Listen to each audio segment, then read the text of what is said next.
Throughout history, the number 666 has sparked fear, speculation, and controversy. From modern conspiracy theories to theological interpretations, many believe that the number conceals a divine warning. But what does the mark of the beast really represent? Is it a spiritual symbol or a global control system? In this documentary, we explore the origins, interpretations, and possible scenarios through which this mark could be imposed. Chapter 1. Biblical Origin and Significance.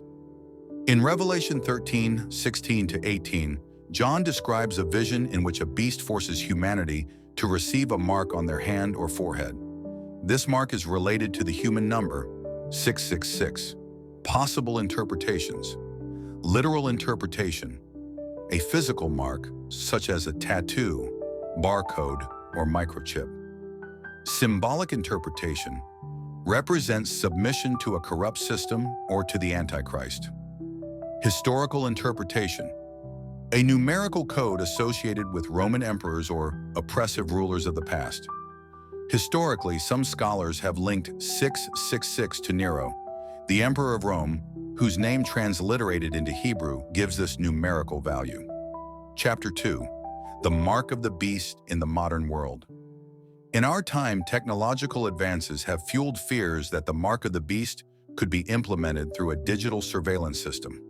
Possible scenarios: single global economic system, a cashless world where every transaction is digitally controlled, implanted microchips, RFID devices used for identification and payments, artificial intelligence in biometric control, humanity forced to accept technologies that limit freedom.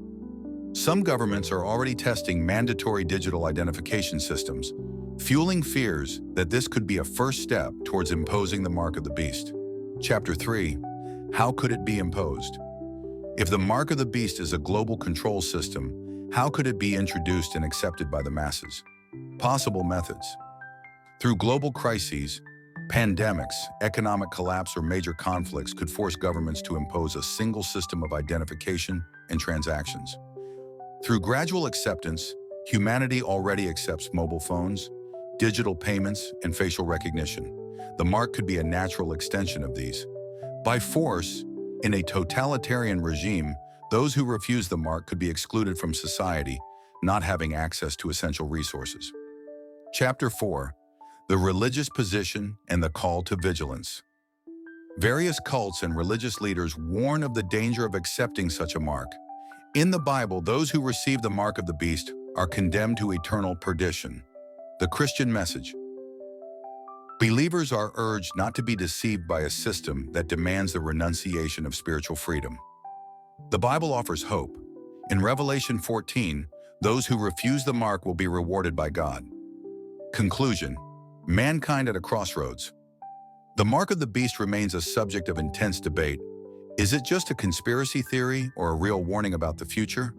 As technology advances and the world becomes more dependent on digital systems, the question becomes more pressing. Will we recognize the moment when this mark will be imposed?